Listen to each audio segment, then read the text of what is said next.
What's going on, guys? BossOP6 here, back to another video, and today I'm bringing you another album review. And folks, I'm a bit late to the party, but man, oh man, I am very, very, very excited to bring you the newest offering from Canadian speed metal thrash legends Razor, Cycle of Contempt. This album came out on September 23rd of 2022, released on Relapse Records, and their first album in 25 years. Man, oh man. If you guys don't know who this band is, this band formed, I think, in 82 or 83 by Dave Carlo. And man, oh man, you guys want to hear some thrash?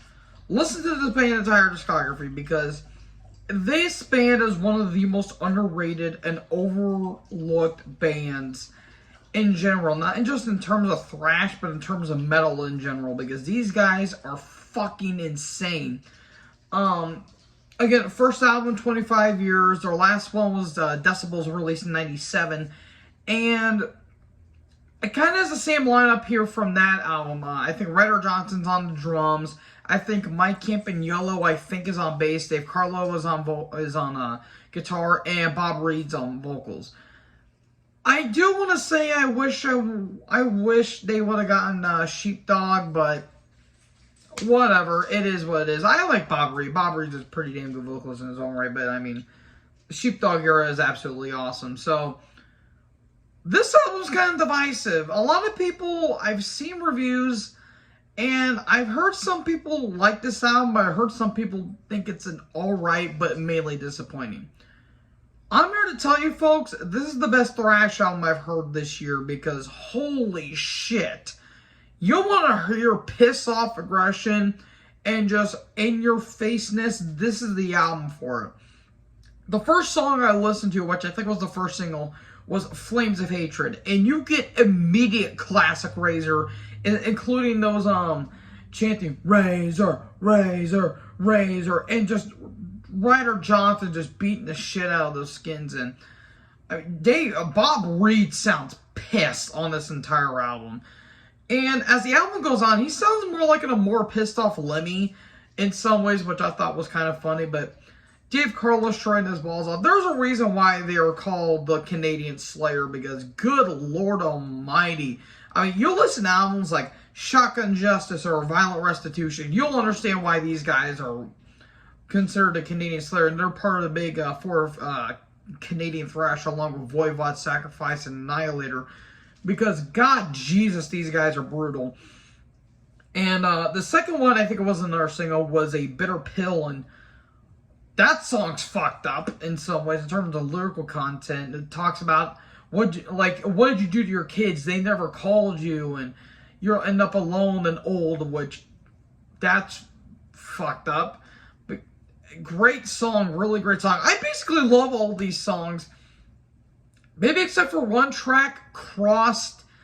I understood what they were trying to go for, but the vocals, the reverb, and the little vocal effects were a little bit weird.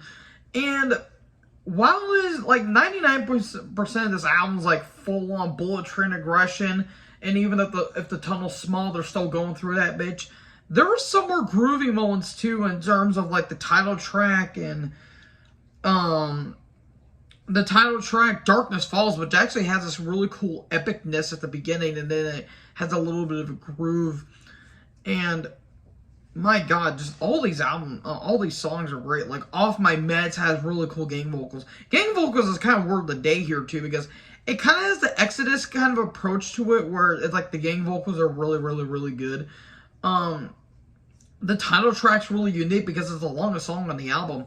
And it's got these weird, like, kind of interesting dynamics where they kind of did a little bit of experimentation with, with the groovy and, kind of like more melodic section, because this sounds a little bit melodic.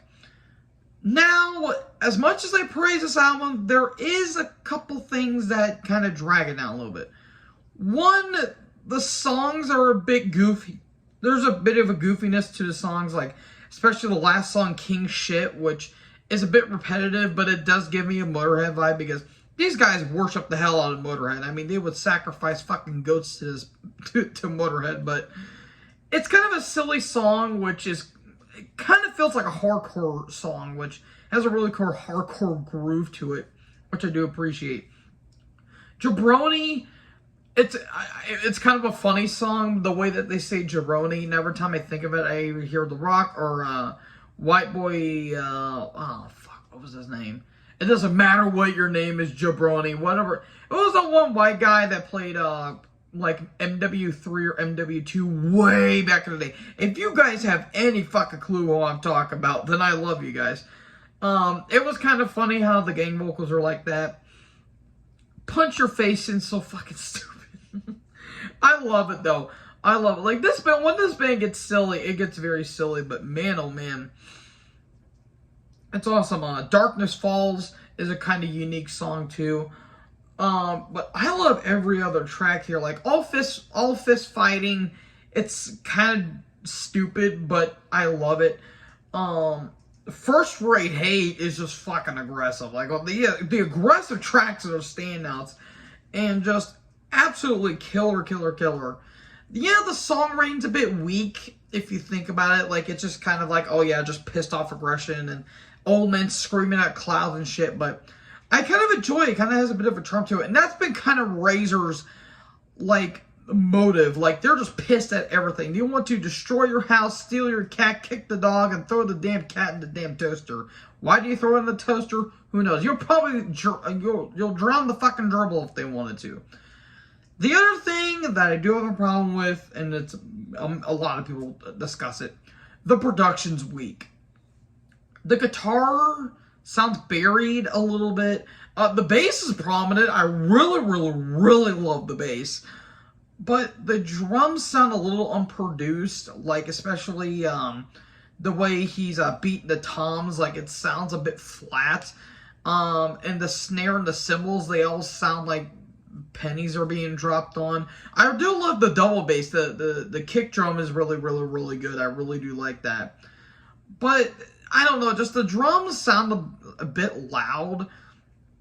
And I feel like the guitars could have gotten a little more shine, but overall, folks, this is a killer album. I would say I'll give this an A-.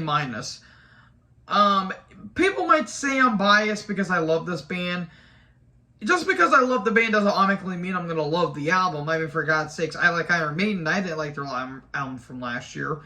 I like Saxon, and I thought their album was pretty damn good. But you get what I'm saying here. Just because I like a band doesn't automatically mean that the album is going to be good. Hell, Candlemass released a new album this year, and their first song that they did, I wasn't a big fan of. So, just because I'm biased towards it, just because I like a band doesn't mean I'm entirely biased. So, a little off my soapbox there. But anyways, thank you guys for watching this video. Make sure you guys like, comment, subscribe. What did you guys think about this new album? Let me know in the comment section below. Like, comment, subscribe, tap the little bell for more notifications.